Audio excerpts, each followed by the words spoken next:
quien nos honra en República Dominicana con ser el director general de Migración de República Dominicana. Bienvenido, mi amigo licenciado García.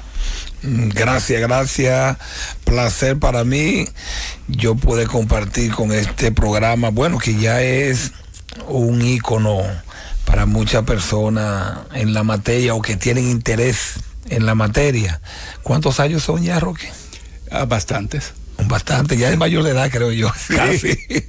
Claro. Pero nada, placer con nosotros estar por aquí, poder contigo sociabilizar algunos temas que siempre son de interés para los amigos radio oyentes, con un tema tan neurálgico como es la migración y la inmigración, que siempre alguien en la familia tiene interés. Claro, yo creo que no hay familia que no tenga interés en un tema de migración o de inmigración. Claro, y yo precisamente tengo muchas preguntas puntuales como abogado de migración y preocupado por la migración dominicana enormemente.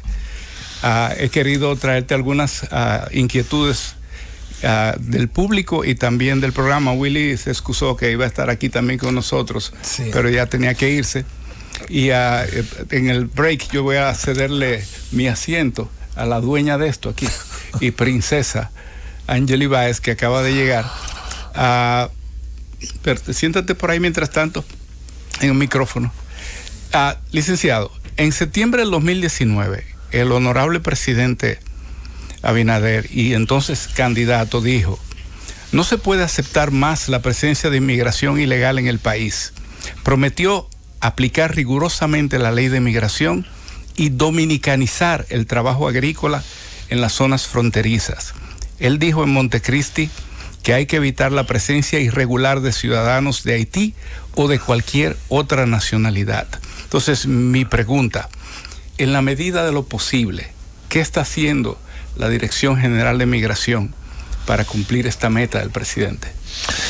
Mire, ya usted lo ha externado en declaraciones de tiempo atrás que el presidente había dado, cuál es su voluntad, que nosotros haremos todo lo posible con los medios a nuestro alcance de hacerla cumplir.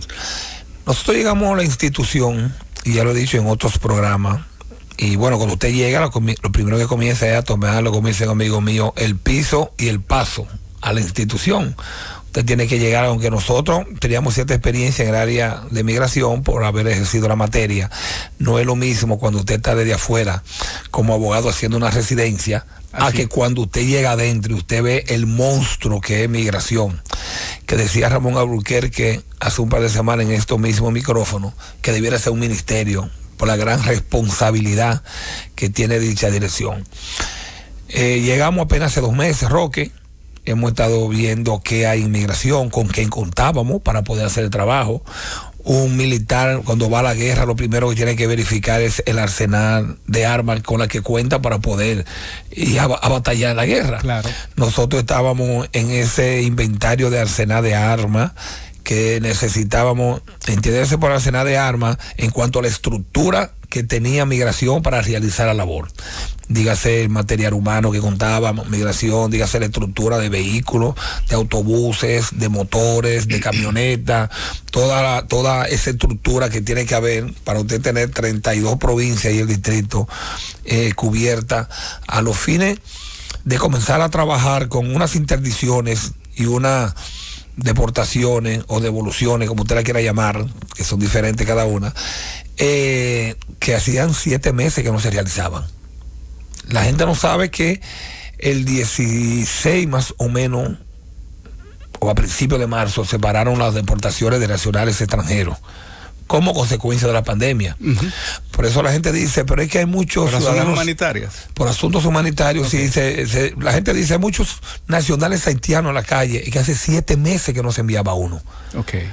Las autoridades, cuando comenzó el toque de queda, el primero, que creo que fue el 16 de marzo, en esos días ya previos, habían suspendido las deportaciones, y eso conllevó a que nuestras calles se abarrotaran de ciudadanos extranjeros con una condición o estatus migratorio irregular.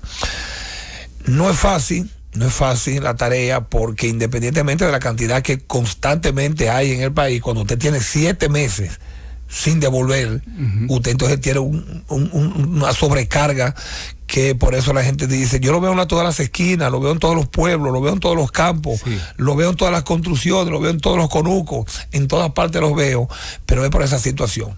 Nosotros en septiembre, luego de llegar el 17, 18 de agosto a migración, duramos un par de semanas evaluando, y ya en septiembre comenzamos a realizar las interdicciones.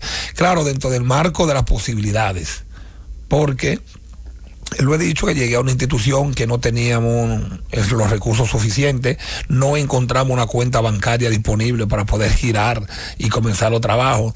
Cada ciudadano extranjero... ¿Cómo que no disponible? ¿Qué significa eso? Que no habían recursos en la institución. No habían fondos. No habían fondos, al contrario, habían deudas. Pero migración no genera mucho dinero. Sí, pero también hay que reconocer que como consecuencia de la pandemia, todos esos meses no generó nada. Los aeropuertos fueron, acuérdense, totalmente paralizados en un momento. Cuando se abrieron los aeropuertos fueron muy mínimos. Yo puedo decirle que un día como hoy, sábado, el aeropuerto de Punta Cana recibe entre 100 y 115 vuelos, y hoy fácilmente entran 7 u 8. Para que usted vea la merma del aeropuerto principal de nuestro país. Pero así también los menores que salen de viaje, que pagan un permiso de salida. En verano, sobre todo, usted sabe que como vienen las vacaciones, pues los padres aprovechamos para mandar a los muchachos de vacaciones de la tía, ¿verdad? Donde el hermano y esas cosas. Eso fue cero. Los aeropuertos estaban cerrados prácticamente. Cuando se abrieron, nadie quiso mandar a su hijo con esta pandemia. Es decir, esas recaudaciones por concepto de certificaciones también cayeron a la mínima expresión. Pero las solicitudes de residencia también cayeron a la mínima expresión.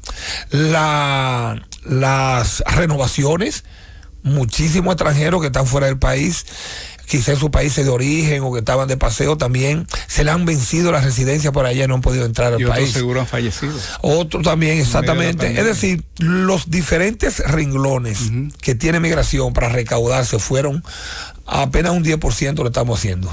Hay una pregunta muy puntual que muchas personas se la estarán haciendo ahora, y que yo quiero que finalmente alguien que tiene la capacidad para contestarla se la aclare a todo el pueblo dominicano. ¿Cómo cuántas personas hay en el país que entraron legalmente y se quedaron aquí? ¿Y como cuántos hay promedio que han entrado ilegal que viven aquí? Para que aclaremos eso. Miren, eso es un tema que es difícil usted tenerlo a mano, porque hoy quizá está entrando en estado de ilegalidad una persona. Y usted me preguntará, pero ¿cómo una persona hoy, en este momento, está entrando en estatus migratorio irregular? Sencillo. Si usted tiene una residencia y ya la dejó vencer hoy, o la dejó vencer ayer, ya usted hoy está ilegal. O si vino de Estados Unidos y un americano, por ejemplo, o un español de España, o un venezolano de Venezuela, o un canadiense de Canadá, y se pasó del tiempo regular y ya el otro día tengo un estatus irregular. Usted tiene, por ejemplo, una entrada de una visa de turismo o una tarjeta de turista por 60 días. A los 61 ya usted está ilegal. Pero migración debe saber cuántas personas hay en el país que están en esa situación. Nuestro sistema tecnológico, que es uno de los más modernos que hay, automáticamente una persona pasa de su tiempo de permanencia, eso ya entra a un sistema, tanto así que cuando esa persona va a salir debe pagar una penalidad. ¿Y cuánto es el estimado? ¿100,000, 200,000, 700,000? Mire, le reitero, no es tan sencillo. No es tan sencillo. Los que entraron legal. No es tan sencillo. Quiero concentrarme en esa parte primero. Mire, no es tan sencillo nosotros tener números fresquecitos todos los días. Y hay que diferenciar. Por ejemplo, con los ciudadanos haitianos no hay forma de usted contabilizarlo. Para que diferenciemos las nacionalidades.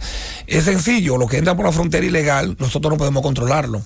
Migración, que una persona tiene la confusión, es responsable de las 4 puertas de la frontera. Llámese de Jabón, Elías Piña, Pedernales y Jimaní.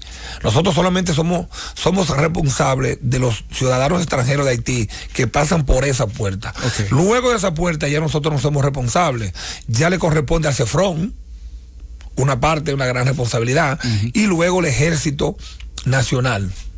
Le corresponde entonces cuidar ya los 392 kilómetros de frontera Claro, nosotros dentro de nuestra responsabilidad de migración tratamos de estar pendientes siempre en la frontera de que nadie pase, y dentro de nuestras posibilidades estructurales de devolver inmediatamente nuestras patrullas que están constantemente en la frontera a cualquier ciudadano que llegue. Entonces, desde ese punto de vista, siempre lo aclaro, con los ciudadanos haitianos es imposible. Ahora, hay otras nacionalidades, como la venezolana, que sí, ya entonces ahí tenemos números.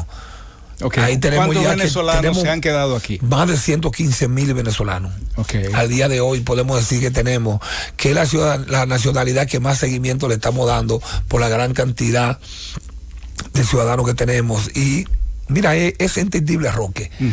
Ahora mismo la situación política, económica, social, podría decirse, de Venezuela, arrastra que un país en el cual era nosotros que íbamos allá. Usted sabe que años atrás había muchos dominicanos residiendo en Venezuela. Quizá Venezuela era uno de los 3 principales destinos de dominicanos hace 30 años, cuando allí se prendían, dicen, los tabacos con una papeleta de $100.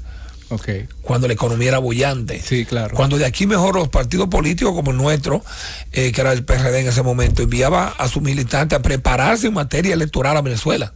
Peña Gómez era muy común enviar a Venezuela dirigentes de aquellos tiempos a capacitarse. Hoy eso se ha invertido, y es de Venezuela que vienen hacia nuestro país entonces. ¿Y qué se piensa hacer con los venezolanos? Mire, es una situación complicada. Porque yo oigo persecución contra los haitianos, pero no oigo contra los venezolanos. No, mire, el Estado y el gobierno actual, y el gobierno también, hay que reconocer lo que pasó, ha tenido un tratamiento diferente con los hermanos venezolanos. Nosotros decimos que tenemos una deuda con Venezuela quizás desde la fundación de la República. Duarte es exiliado en Venezuela. Duarte muere en Venezuela. Y de ahí para acá usted busca una serie de patriotas, Enrique Jiménez Moya y muchísimos patriotas dominicanos que en busca de ayuda para liberar el país en un momento determinado de dictadura han acudido a Venezuela. Entonces tenemos como ese cariño, quizás hasta esa deuda de solidaridad con Venezuela, que se impone la nobleza nuestra ahora. De que en un momento que esos venezolanos se encuentran en una situación económica muy difícil, y un sistema de gobierno que muchos de ellos no están conformes o acorde con él, que nosotros lo acojamos. Ahora, nosotros debemos resolver el estatus migratorio de ellos. Licenciado, yo estuve repasando la ley de migración y observé que una de las personas más importantes y relevantes en materia de migración en el país, que es el director general de migración, no pertenece al Consejo Nacional de Migración, y que es el organismo que recomienda las políticas migratorias del Estado. Entonces, yo quiero que cuando regresemos de la pausa, usted por favor nos explique qué está pasando ahí y qué hay que hacer para resolver eso, porque es una incongruencia que el representante oficial de la ejecución de la migración en el país no esté en el Consejo. Regresamos en breve.